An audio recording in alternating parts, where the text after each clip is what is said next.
நமக்கு கடவுள்கிட்ட என்ன கேட்குறதுன்னு தெரியாமல் கேட்போம். ஒரு சின்ன குழந்தைகிட்ட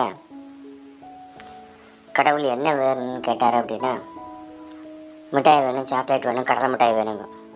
அவரும் அதுக்கு அந்த மாதிரி கொடுத்துட்டு போயிடுவார்.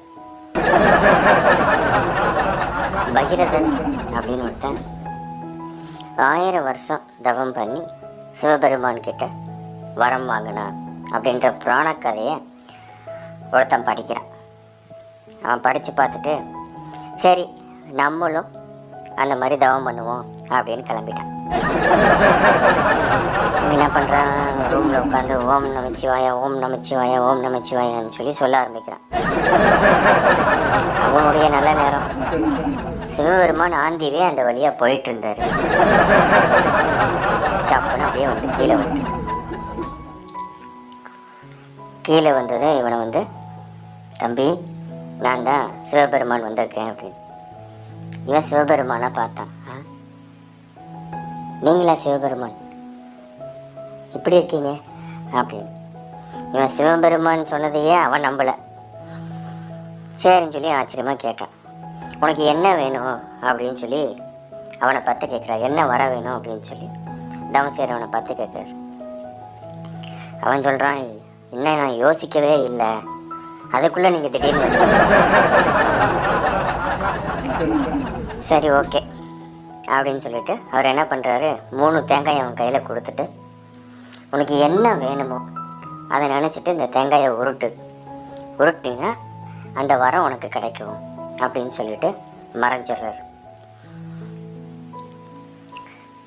இவன் பார்த்துட்டு, என்ன இது நிஜமாலுமே சிவபெருமானா இல்லை வேற எவனா நமக்கு தவம் செய்கிறேன் கிடைக்கிறதுக்குன்னு சூனியை வச்சு அமுச்சு விட்டானுங்களா அப்படின்னு யோசனை வந்துட்டு, சரி அதான் 3 தேங்காய் கொடுத்துருக்கான்ல, ஒரு தேங்காயை உருட்டி பார்ப்போம் அப்படின்னு.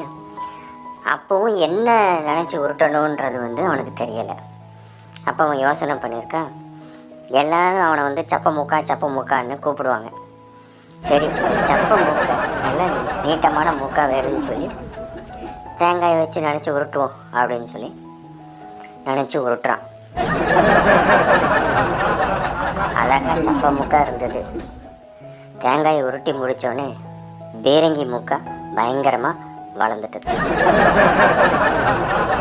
இந்த பக்கம் திரும்பினா இந்த பக்கம் செவரில் அடிக்குது, அந்த பக்கம் திரும்பினா அந்த பக்கம் செவரில் அடிக்குது. இவனுக்கு இப்போ என்ன பண்ணுறதுன்னு தெரில. ஒரு நிமிஷம் பயந்துட்டான். தேங்காய்க்கு சக்தி இருக்கிறது உண்மைதான், ஆனால் மூக்கு பீரங்கி மாதிரி வந்துருச்சே, இப்போ என்ன பண்ணுறதுன்னு தெரில. கைவசம் இன்னொரு தேங்காய் இருக்கு, அதை உருட்டுவோம் அப்படின்னு சொல்லிட்டு நீட்ட மூக்கை சின்னதாக வரணும் அப்படின்னு சொல்லி உருட்டி விடுறோம்.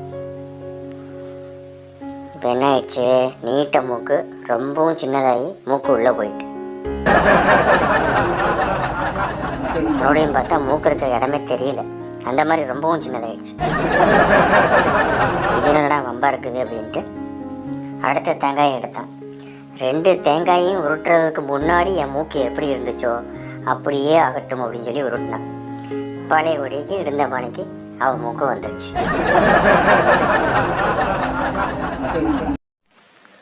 எதுக்காக இந்த கதையை சொல்கிறேன் அப்படின்னா, சில அரசியல்வாதி கையில் அதிகாரம் இருக்கும், ஆனால் அவங்க சரியாக பயன்படுத்தவே மாட்டாங்க. அதனால் மக்கள் தான் பாதிக்கப்படுவாங்க.